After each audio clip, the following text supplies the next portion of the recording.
Hello everyone, I'm Wade from High Tech Legion, and behind me here we have the Cooler Master HAF XB mid-tower LAN box and testbed.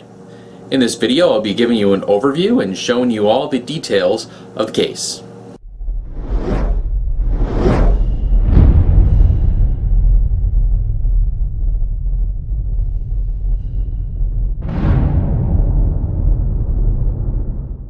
On the front of the case here, we've got some mesh here, nice sturdy mesh with the Cooler Master logo. Behind it is two fans that push air directly over the motherboard to keep this system cool. Here we have the 5 1/4 inch bays that pop out, the covers pop out very easily on. Our X-Dock, 3 1/2 inch X-Dock trays that pull out and the hard drives pop into, and then you just simply slide the tray back in and lock it into place. We have our power button, a reset button, indicator light, hard drive indicator light, the microphone jack and the headphone jack that support HD audio, and two USB 3.0 ports.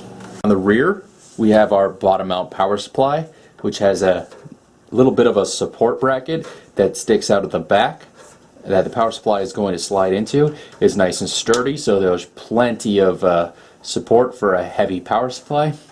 Space for a 120mm fan right here. Some ventilation brackets, ventilation mesh, 7 expansion slots, the motherboard I/O section, and space for two 80mm fans down here.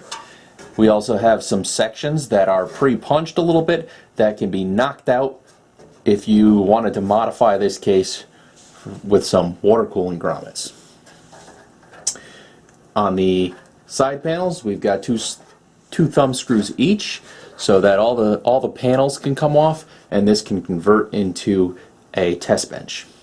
Both of the sides of the case look exactly the same. We've got some ventilation mesh here, as well as a handle on the side to make moving this around very easy. It is sturdy and supported and molded right into the steel, so there's plenty of support here so that you don't bend the case even once all the components are installed. The bottom of the case has feet on it with a rubber foot here so that you don't mar any desks or floors that you decide to put it on. We also can see the tie downs for the bottom of the case, and a filter here for the power supply that slides in and out very easily for cleaning. There's also some holes down here for ventilation and gives you a little bit of space for hiding some cable.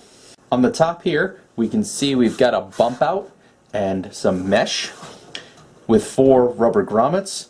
The rubber grommets will reduce the vibration of the 200mm fan that you can install here in the top.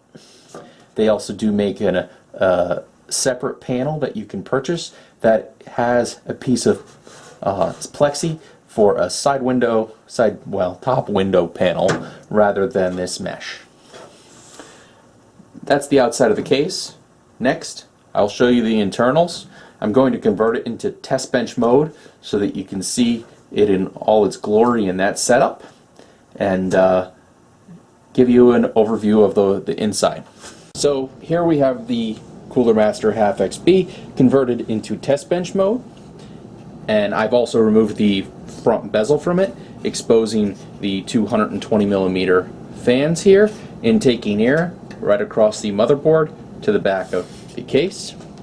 We've got our power switch, which has the power LED built into it, our hard drive indicator LED, reset switch, microphone jack, headphone jack, and 2 USB ports again, the space where our 5 1/4 inch drives will go, and the X-Docks that our 3 1/2 and 2 1/2 inch drives can be installed in. Now if I turn this to the side, you can see we've got our location that our power supply will go, and the back plane for the X-Docks, which takes 2 SATA ports and one 4-pin Molex power connector. On the side of this support bar, are 2 thumb screws, which I've already removed. There's also 2 on the other side of the case that allow you to pull the motherboard tray out of the case.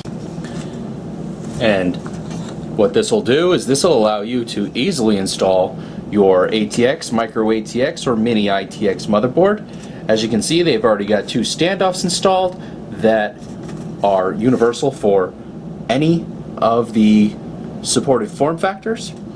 We've got a large heatsink cutout here to allow you to install that once the motherboard's in place very easily, and a little cutout here to allow for some cable management.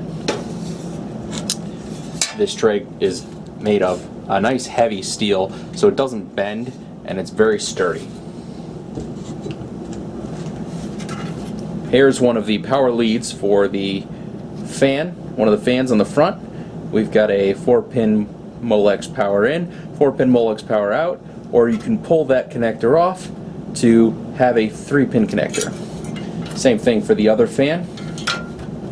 Then we've got all our front panel connectors here, our USB Super Speed 3.0 connector, as well as a power switch connector, power LED connector, reset switch, and hard drive LED, and HD audio, as well as AC97 audio support. Now that this is turned around, we've got some space here in this mounting area for 4 2.5-inch SSDs or hard drives if you'd like to use those.